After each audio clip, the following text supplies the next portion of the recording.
Mario Dumont. Une feuille de route impressionnante. Un curriculum vitae aussi long que le pont de la Confédération. Pablo Rodriguez va sauter. Oui, c'est à 11h cet avant-midi, conférence de presse où il va confirmer qu'il se lance dans la course à la direction du Parti libéral du Québec.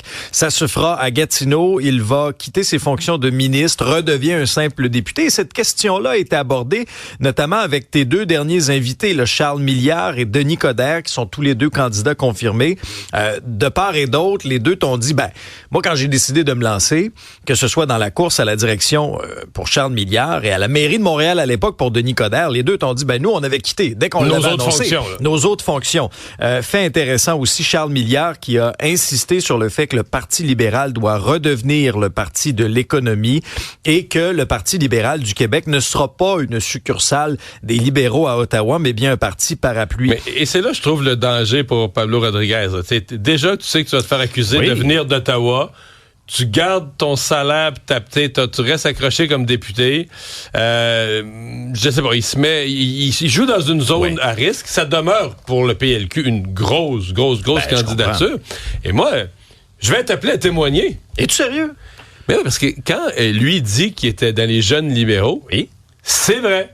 Oh. Oui. Qui en était le président à l'époque? Au début des années 90, c'est moi. Moi, j'ai connu Pablo là, autour de la table de ce qu'on appelait le Conseil des représentants, tout l'exécutif des jeunes libéraux.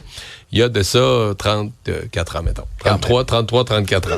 Nous étions jeunes. Dans le cas de Denis Coderre, il a aussi abordé la question du maintien de Pablo Rodriguez dans ses fonctions de député à Ottawa, en disant s'il reste député à Ottawa pour la paye, il va se faire mal. Denis Coderre a lancé quelques flèches envers l'establishment quand même du Parti libéral, notamment en disant que c'est le PLQ qui avait lâché les francophones et non l'inverse. Alors, bien des réactions à venir assurément à ce que Pablo Rodriguez va nous confirmer à 11h cet avant-midi. Un mot pour te dire également que le suspense est terminé à Ottawa la semaine prochaine. Il n'y aura pas de déclenchement d'élection. Le gouvernement Trudeau ne va pas tomber. Yves-François Blanchet, le chef du Bloc québécois, a d'ores et déjà annoncé qu'il n'allait pas voter en faveur de la motion de censure qui sera déposée par les conservateurs. Monsieur Blanchet qui veut faire des gains notamment pour hausser la pension de vieillesse des personnes âgées de 65 ans à 74 ans. C'est sur quoi il mise.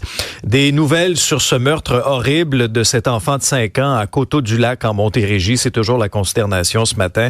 Et la mère de 29 ans a été formellement accusée au cours des dernières heures de l'accusation la plus grave du code criminel, c'est-à-dire de meurtre prémédité. On n'a pas l'identité de cette dame-là, on ne peut pas vous la révéler.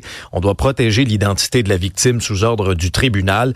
Et rappelons les faits, vers 3h du matin hier, la SQ est appelée à se rendre sur place, sur cette résidence située sur le chemin du fleuve. Et quand ils sont arrivés, les policiers, ils ont retrouvé le corps de l'enfant de 5 ans qui présentait plutôt des marques de violence.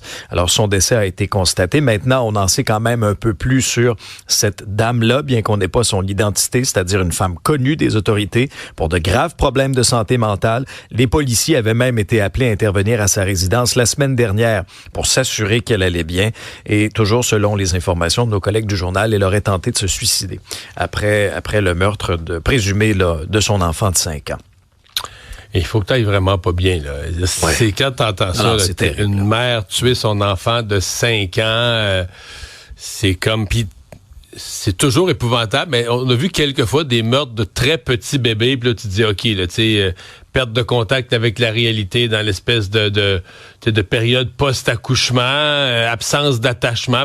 Psychologiquement, on est toujours dans un flou qu'on comprend mal.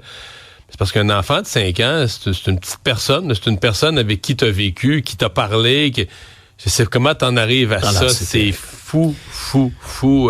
C'est vraiment incroyable. Et au sport? Au sport, on avait en tête la raclée qu'avait mangé le CF Montréal contre le Révolution de la Nouvelle-Angleterre. C'était sur le terrain à domicile à Montréal il y a quelques jours à peine. On avait l'occasion de se reprendre, mais match nul 2-2 du côté de la Nouvelle-Angleterre hier pour le CF Montréal, qui est quand même encore dans la course. Là, grâce à ce petit point qu'on est allé chercher, on est encore à 2 points de la 9e et dernière place qui donne accès aux séries éliminatoires.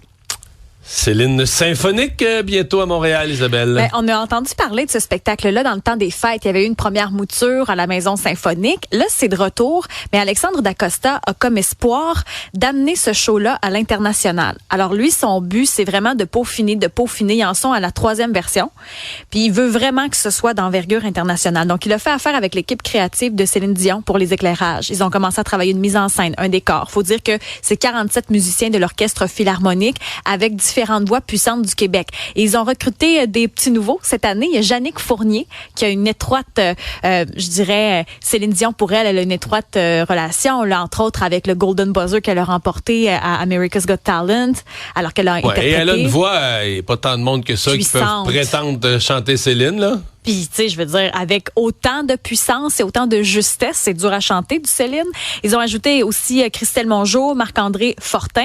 S'ajoute à d'autres qui étaient là dans la première mouture. Barnève, choriste de Céline Dion depuis 25 ans. Élise Duguay aussi, entre autres. Donc, il y a 3 représentations au Grand Théâtre de Québec en fin de semaine. Mais à Montréal, c'est le 12 octobre à la Place des Arts. J'ai rencontré les artistes hier. C'était les répétitions.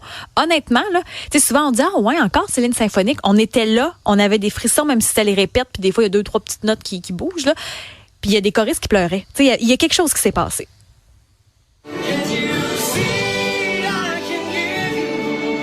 Donc, c'est très, très différent. Ceux qui ont vu le spectacle et le concert il y a quelques mois, je leur disais, si vous êtes méga fan de Céline, faut revenir parce que c'est un autre show. Et puis ça, je pense qu'on s'approche beaucoup là de ce show-là qu'on veut exporter. Donc, qualité Québec. Les arrangements sont beaucoup mieux élaborés.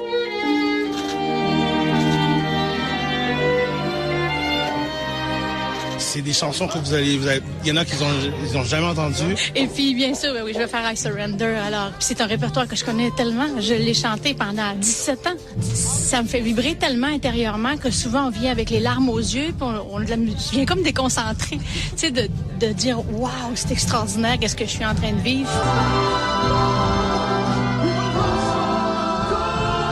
Je peux te dire que cette chanson-là, To Love You More, qui était une chanson de Céline qui avait été conçue initialement, je pense, pour une télésérie japonaise. Alors, c'était j'oublie le nom du violoniste, le célèbre violoniste japonais qui mettait le violon. Mais c'est une de mes préférées. Je trouve que c'est une des très, très belle chanson. Parce qu'il en est arrivé de partout dans la carrière de Céline, oui. En français, en anglais, il en est arrivé par toutes sortes de chemins. Mais ça, moi, j'adore le violon, il faut dire. Je trouve que c'est une chanson magnifique, là, tu sais, la voix de Céline puis le violon qui se croisent à quelques reprises. C'est touchant. Qui s'enchevêtrent. La chanson Tell Him aussi, on m'a dit qu'elle allait apparaître dans la programmation. J'adore la puissance. C'est une chanson qu'elle ne fait que très peu en spectacle. Ça aussi, je trouve ça bien intéressant. Donc, voilà, vous avez entendu Alexandre Dacosta, Yannick Fournier et Barnève. Merci. Une autre vision de l'actualité.